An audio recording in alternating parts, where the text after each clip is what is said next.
Deus. Queridos, 1 de João, capítulo 5, vamos ler do verso 1 até o 12, dando continuação à nossa série de mensagens nessa cartinha tão querida, amada pelos irmãos.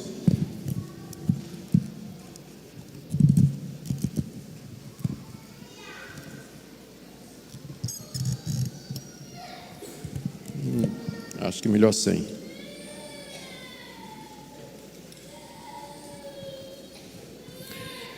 1 de João, capítulo 5, de 1 em diante. Todo aquele que crê que Jesus é o Cristo é nascido de Deus, e todo aquele que ama ao que o gerou, também ama ao que dele é nascido. Nisto conhecemos que amamos os filhos de Deus, quando amamos a Deus e praticamos os seus mandamentos. Porque este é o amor de Deus, que guardemos os seus mandamentos. Ora, os seus mandamentos não são penosos, porque todo o que é nascido de Deus vence o mundo, e essa é a vitória que vence o mundo, a nossa fé. Quem é o que vence o mundo, senão aquele que crê ser Jesus, o Filho de Deus?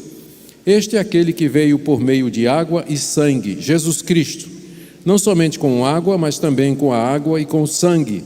E o Espírito é o que dá testemunho, porque o Espírito é a verdade. Pois há três que dão testemunho no céu: o Pai, a Palavra e o Espírito Santo, e esses três são um.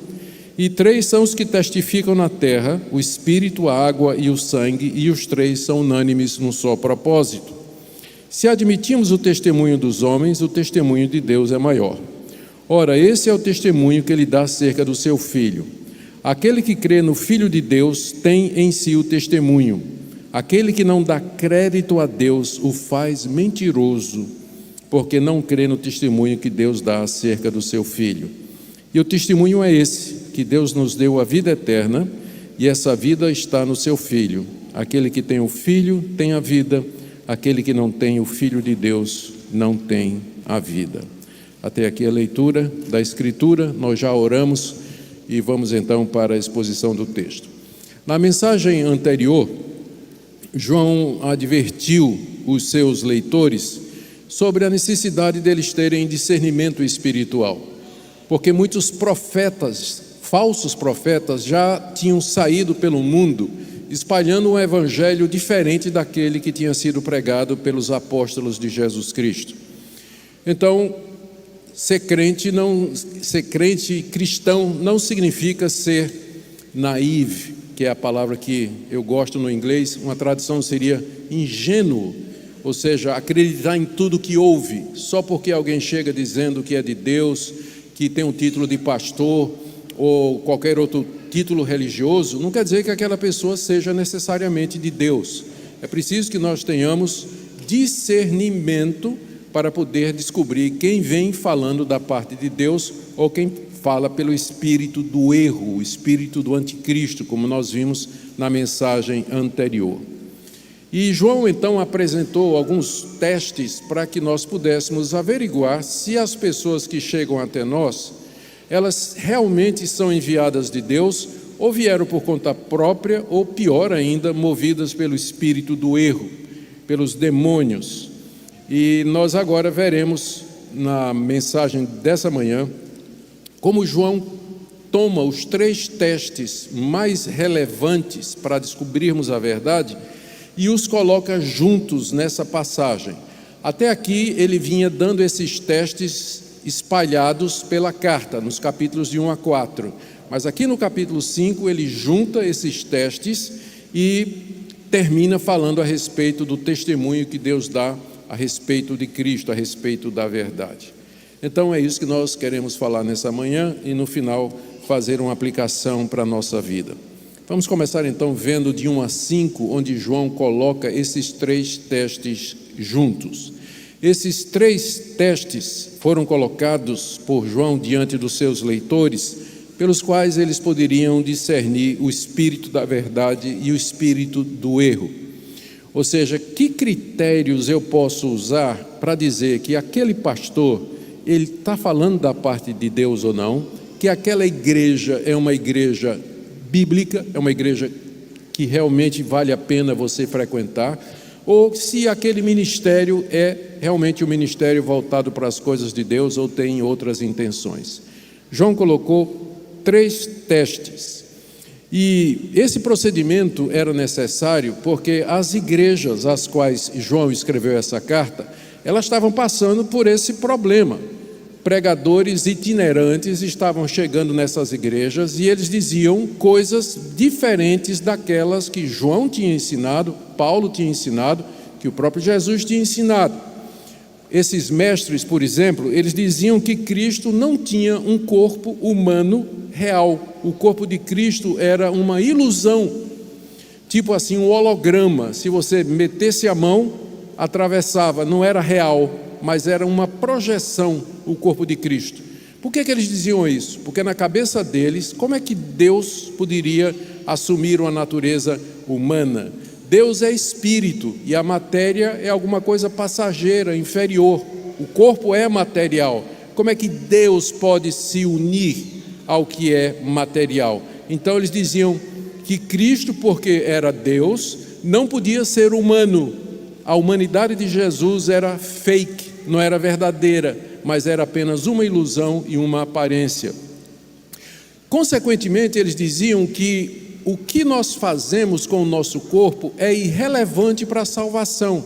Ou seja, o pecado que nós geralmente fazemos, e fazemos isso usando o nosso corpo, ele não vai fazer a menor diferença, você vai ser salvo de qualquer forma. O pecado é uma coisa que Deus não liga muito, já que está relacionado com o corpo.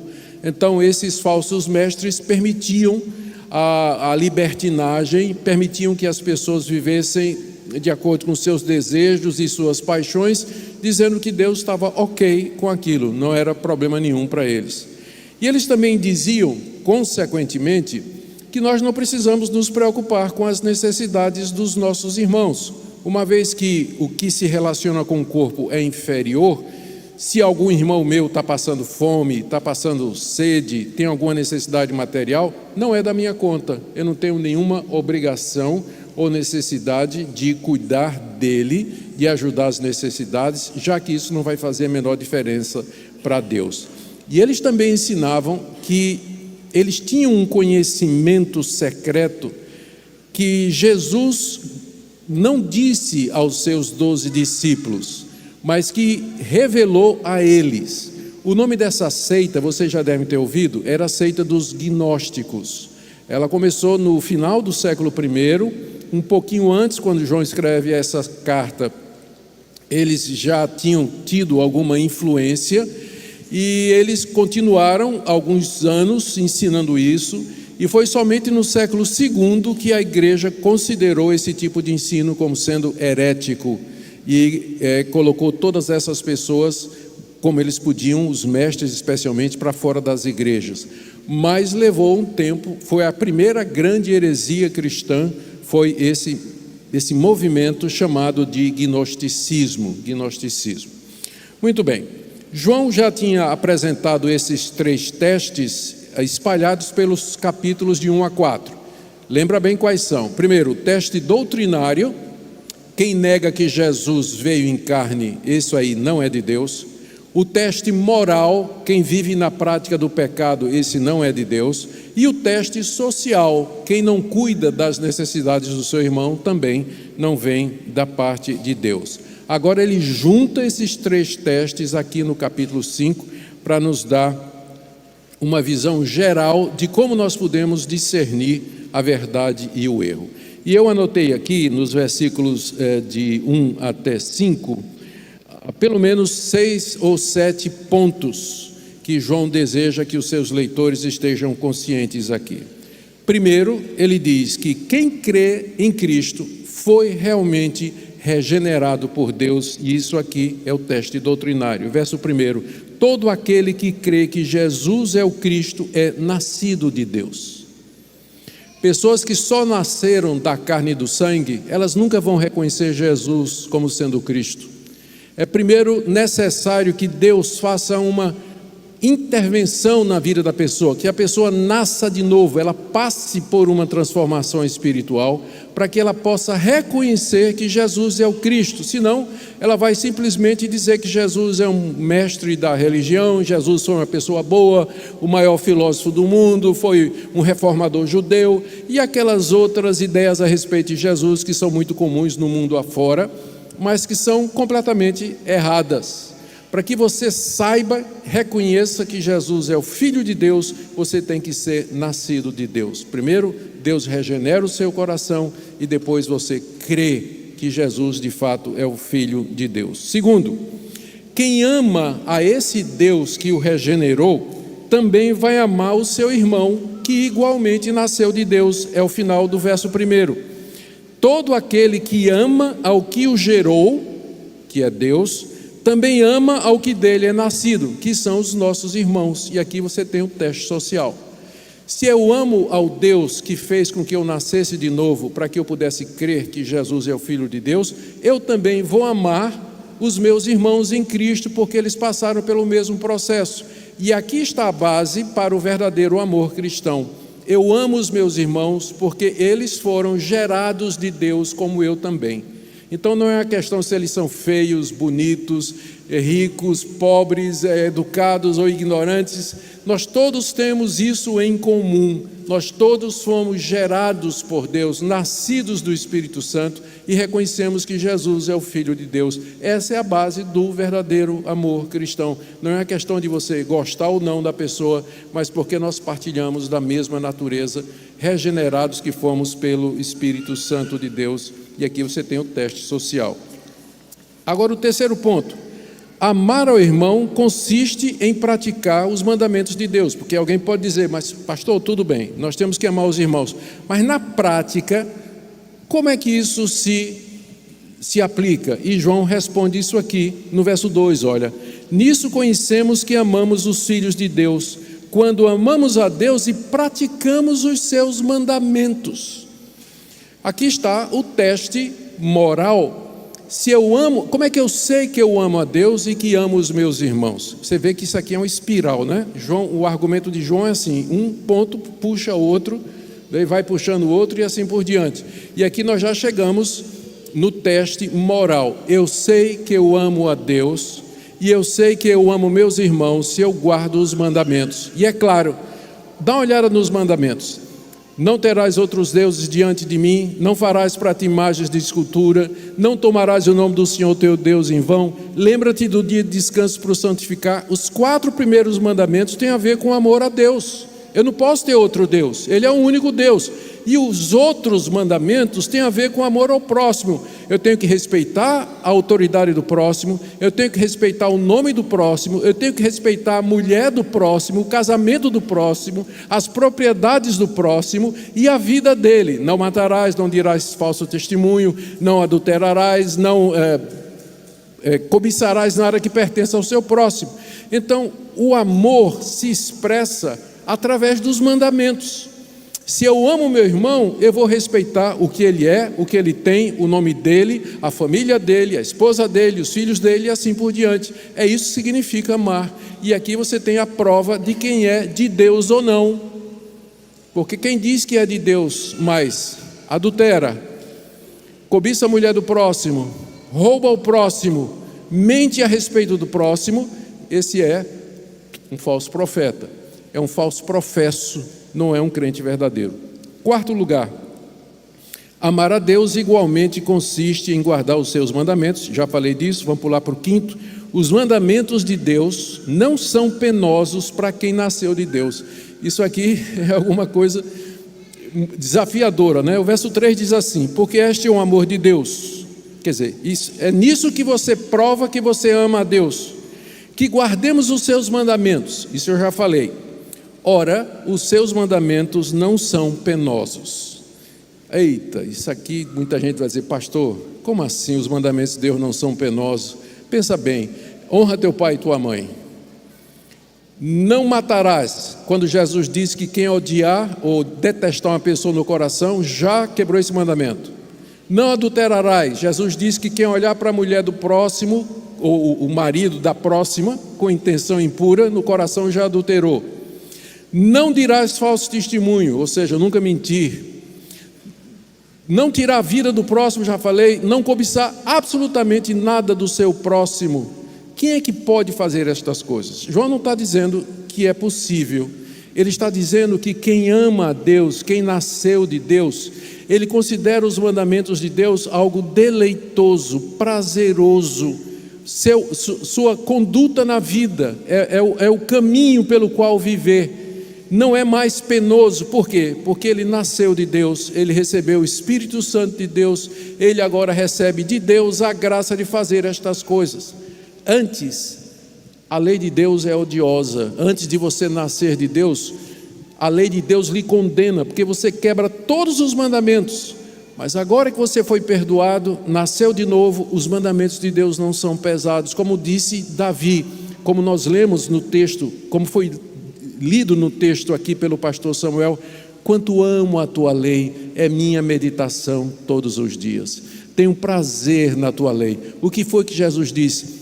Venham a mim todos vocês que estão cansados e oprimidos, e eu vos aliviarei. Tomem sobre vocês o meu jugo, porque meu jugo é suave e o meu fardo é leve. Ser cristão e viver de acordo com a lei de Deus não é penoso, é um deleite para o cristão fazer o bem. É um prazer para ele ser honesto, ser verdadeiro, ser moralmente reto, praticar a justiça, buscar a verdade, cuidar do seu irmão. Não são penosos o mandamento de Deus. Você pode usar esse teste para você mesmo. Você olha para os 10 mandamentos e o que é que você vê? A sua condenação estampada lá? Ou a sua regra de vida? Como eu disse, João não está falando aqui que é possível você guardar os mandamentos plenamente, mas ele está dizendo que é um deleite para você. Nem sempre a gente consegue, a gente tropeça, porque somos pecadores, continuamos pecadores, e quando nós fazemos isso, nós ficamos tristes porque quebramos a lei de Deus, mas a lei de Deus em si, para nós, ela não é penosa. Em sexto lugar, João nos diz aí que todo aquele que foi regenerado por Deus vence o mundo. Veja o verso 4. Ele disse no final do verso 3: os seus mandamentos não são pesados, porque todo o que é nascido de Deus vence o mundo. Ele já disse que, nessa carta, que nós já vencemos Satanás. Ele disse na carta que nós já vencemos os falsos profetas. E agora é a terceira vez que ele diz a mesma coisa, só que ele diz que nós vencemos o mundo. O mundo aqui não é esse mundo belo que Deus criou, a natureza, mas se refere ao sistema, à maneira de viver das pessoas que não conhecem a Deus. É viver sem que Deus exista, como se Deus não existisse. É a vida marcada pela busca do poder, da glória, do sexo, do dinheiro, da visibilidade, da publicidade e assim por diante. É a vida de um mundo onde Deus está ausente. Esse sistema de viver, essa maneira de viver, especialmente nas cartas de João, é chamado de o mundo. Tanto é que nós já vimos que João disse: quem ama o mundo é inimigo de Deus, porque a amizade do mundo é inimizade contra Deus. Aqui ele está dizendo que todo aquele que é nascido de Deus, aquele que é de Deus, ele vence o mundo. Ou seja, ele não anda segundo o mundo anda. Isso não quer dizer que nós vamos viver numa bolha, porque existe muita coisa em comum entre os verdadeiros cristãos e as pessoas que não são cristãs. Nós trabalhamos no mesmo lugar, nós dirigimos nas mesmas avenidas os mesmos carros, nós partilhamos nos mesmos negócios, nós vamos comprar nos mesmos shoppings. Então existe muita coisa em comum entre estudantes nas mesmas escolas e universidades. Tem muita coisa em comum entre o verdadeiro crente e as pessoas que não são. Mas o que nos distingue é exatamente esse ponto aqui: a maneira como nós encaramos as questões mais importantes da vida. Como é que eu vou usar a minha vida, de onde eu vim, para onde vou, a razão da minha existência, por que eu vivo aqui. Quem é de Deus vence o mundo, ele ultrapassa essas questões, ele tem significado na vida. Mas tem um outro sentido aqui da vitória sobre o mundo. A Bíblia diz que o mundo está debaixo do juízo de Deus, e que Deus haverá de trazer a juízo e a condenação daqueles que vivem como se ele não existisse. Vencer o mundo significa que você não está mais condenado, que você não será mais julgado por Deus e condenado com os ímpios, que você terá, como nós veremos mais adiante, ao contrário, a vida eterna mediante Jesus Cristo. Isso aqui é mais um dos sinais que João dá do verdadeiro cristão. Sétimo lugar, essa nossa vitória sobre o mundo vem por meio da fé em Jesus Cristo. Teste doutrinário outra vez. Ele diz aqui no verso 4, todo que é nascido de Deus vence o mundo. E essa é a vitória que vence o mundo, a nossa fé. A nossa fé. Fé aqui significa a nossa confiança, nossa crença que Jesus é o Filho de Deus, que Ele veio ao mundo para ser o nosso Salvador, que Ele é o caminho, a verdade e a vida. Quem crê nisso vence o mundo. Não vai ser condenado com o mundo, não será levado pelas corrupções do mundo, mas viverá de acordo com os mandamentos de Deus, que não são pesados, amando os nossos irmãos e amando a Deus. Está vendo como está tudo entrelaçado aqui? Todos esses testes estão juntos aqui, um levando ao outro. Eu vou falar sobre isso mais um segundinho. E o último ponto aqui, é o oitavo ponto. João diz que só vence o mundo aquele que crê que Jesus é o Filho de Deus. Olha o verso 5. Quem é que vence o mundo, senão aquele que crê ser Jesus o Filho de Deus? Não há outro caminho, não há outra maneira apresentada na Bíblia para que nós sejamos salvos da condenação do mundo, senão mediante a fé que Jesus é o Filho de Deus. E essa afirmação significa dizer que Ele é verdadeiro homem e Ele é verdadeiro Deus, conforme João vem ensinando nessa carta. Deixe-me fazer algumas observações que considero importante aqui à luz do que eu falei. Primeiro, todas essas marcas do verdadeiro cristão só têm valor se vierem juntas. Então, não basta você dizer assim, eu creio que Jesus é o Filho de Deus e eu quero viver uma vida reta, mas você odeia seu irmão. Então não adianta. Tem que ser as três coisas. Você tem que afirmar que Jesus é o Filho de Deus, que Ele veio em carne, que Ele morreu pelos pecados. Você tem que viver uma vida que não é marcada pela prática do pecado. Eu não estou falando de perfeccionismo, mas eu estou dizendo que sua vida não pode ser marcada pela prática do pecado. E em terceiro lugar, tem que ser uma vida em que você ama o seu irmão e cuida do seu irmão. Se você é uma pessoa que gosta de ajudar os outros, mas não crê em Jesus e vive uma vida de pecado, também não adianta. As três coisas têm que estar juntas. Você não pode ser uma delas ou duas delas, você tem que ser as três. Então são os três testes juntos que vão identificar a igreja. Você faz a pergunta, eu quero ir para uma igreja bíblica. Então você não procura investigar somente se ela é boa doutrinariamente. Pergunta também, a igreja deixa os membros pecarem de qualquer jeito? A igreja exerce disciplina? A igreja corrige os seus membros quando eles erram? A igreja se interessa pelos membros que são pobres? Existe uma ação deliberada da igreja para ajudar aqueles irmãos que estão passando necessidade? Esses testes têm que vir juntos para você saber uma boa igreja e qual a igreja certa, daquela que vem da parte de Deus. Todos os testes têm que ser tomados juntos. Note que como cada um deles desemboca no outro. Se você crê que Jesus é o Filho de Deus, é porque você é nascido de Deus, o que leva a amar aqueles que também são.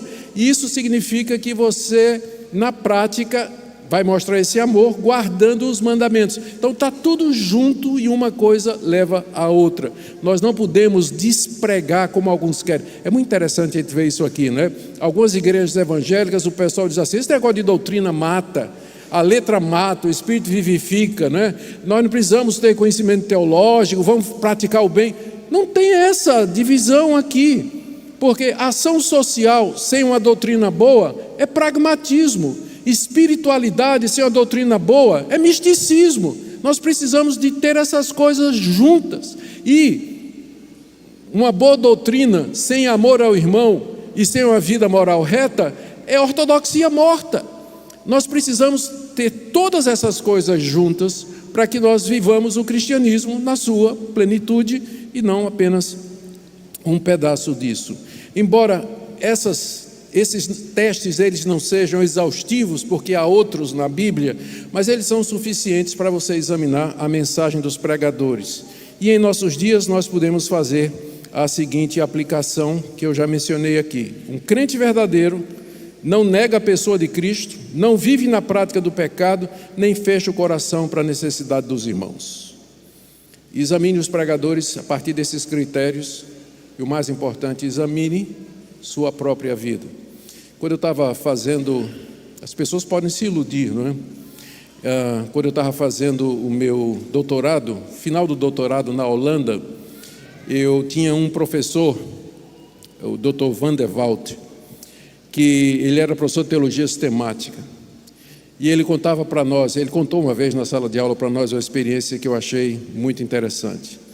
Ele disse que nasceu numa igreja reformada na Holanda, e ele cresceu, sentiu-se chamado para ser pastor, fez o curso de teologia e era professor de teologia já durante alguns anos, quando ele ficou doente.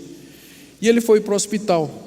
E lá no hospital, enquanto convalescendo, tinha que ficar um tempo lá, ele tinha que ler alguma coisa para passar o tempo, e ele levou o volume da série de sermões de Martin Lloyd-Jones sobre Romanos capítulo 7, que fala da depravação do pecado, do coração corrupto do homem. E ele lendo aquele livro, aquela exposição de Romanos 7, ele se converteu. Aos 50 e poucos anos, depois de ter sido professor de teologia, membro da igreja, cresceu na igreja. Pessoas podem se equivocar a respeito do seu status diante de Deus. Por isso que a Bíblia está cheia de testes, porque nosso coração é enganoso. Você tem que constantemente examinar-se a si mesmo, se você está na fé, porque nós podemos nos iludir, O Martin Lloyd-Jones, esse que eu mencionei, ele conta que uma vez ele foi pregar numa igreja no interior do país de Gales, onde o primeiro ministério dele aconteceu. Depois ele se tornou famoso porque foi pastor da capela de Westminster durante mais de 30 anos. Mas o ministério inicial dele foi numa cidadezinha rural, lá no país de Gales, e ele conheceu ele na primeiro dia que ele chegou lá para pregar, tinha culto de manhã e de noite, ele chegou dizendo: hoje pela manhã eu vou pregar para os crentes, mas hoje à noite eu vou pregar um sermão evangelístico, para aqueles que ainda não são crentes, tragam seus amigos. Aí ele pregou a palavra de Deus de manhã, e na saída, cumprimentando uma senhora que já frequentava a igreja há 30, 40 anos, disse: eu venho hoje à noite. Ela percebeu pela pregação da exposição bíblica, que era o que Martin Lloyd-Jones fazia, né? Um expositor bíblico, ela percebeu que não era crente no Senhor Jesus. Esses testes são dados na Bíblia exatamente para isso, para que nós, por um lado, examinemos a nós mesmos e, por outro, nós nos certifiquemos de que temos de fato a vida eterna. Deixe-me rapidamente partir para a segunda parte do nosso texto, são 3 partes, onde João fala do tríplice testemunho que Deus dá a respeito de Cristo, que está aí do verso 6 a 9. Essa foi a mensagem ensinada por João e pelos demais apóstolos de Cristo, que Jesus era o Filho de Deus, e dizer isso significava afirmar a sua verdadeira humanidade. Ele era homem, como vocês e como eu, ele era uma pessoa, um ser humano como vocês e como eu, e ao mesmo tempo ele era Deus, o mistério das duas naturezas numa só pessoa, sempre afirmado pela igreja, nunca plenamente compreendido, porque é um dos mistérios da nossa fé. Mas de que maneira isso poderia ser comprovado diante do mundo? João, então, parte do que está escrito no Antigo Testamento. Lá no livro de Deuteronômio 19, verso 15, está dito que pelo depoimento de 2 ou 3 testemunhas se estabelecerá o fato, a verdade. Então, no mundo antigo, do Antigo Oriente, a palavra tinha muito valor. A palavra de 2, de preferência 3 testemunhas estabelecia a verdade. Então, João pega isso aqui e diz como Deus deu 3 testemunhos a respeito de seu Filho Jesus Cristo, para estabelecer toda a verdade. Quais são esses testemunhos? Ele diz aqui no verso 6, este Jesus é aquele que veio por meio da água, primeiro testemunho, e do sangue, segundo testemunho. Jesus Cristo, não somente com água, mas também com água e com sangue. E o Espírito é que dá testemunho, terceira testemunha, porque o Espírito é a verdade. Então, o que é que isso significa? quando João diz que a água dá testemunho, ele está se referindo ao batismo de Jesus. Quando Jesus foi batizado, Deus do céu disse o quê? Este é o meu Filho amado, em quem me comprazo. O sangue se refere ao fato de que Jesus tinha um corpo real e que quando o soldado meteu a lança no lado de Jesus, saiu água e sangue, que só poderia acontecer se o corpo de Jesus fosse um corpo real. E o Espírito é o terceiro testemunho, porque pelo poder do Espírito Santo, Cristo ressuscitou mortos, Jesus ressuscitou mortos, abriu os olhos de cegos, curou leprosos, expeliu demônios e fez sinais e maravilhas. O batismo de Jesus, os seus sinais e prodígios e sua morte na cruz são os três testemunhos que Deus dá de que Ele é verdadeiro Deus e verdadeiro homem. Mas não satisfeito com isso, o texto nos diz que João afirma que há três testemunhos no céu também. Três testemunhos no céu. Ele diz aqui no verso 7, pois há três que dão testemunho no céu: o Pai, a Palavra e o Espírito Santo, e esses três são um. Gente, isso aqui é uma passagem um pouco controversa, porque ela não aparece nos manuscritos mais antigos da Bíblia. Tanto é, se você tem a ARA, que é a versão que eu estou seguindo, está entre colchetes.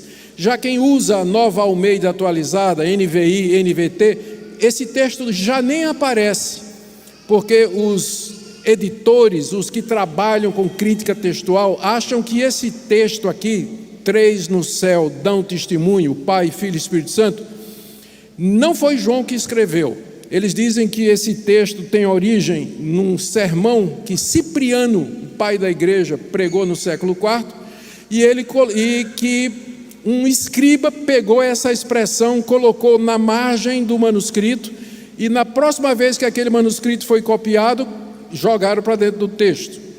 Esse texto aparece na Vulgata de Jerônimo, que é do século IV, e desaparece só voltando em manuscritos do século XII. Então existe uma grande possibilidade de que não tenha sido João que escreveu isso que está aqui, mas que entrou no texto durante o processo de transmissão.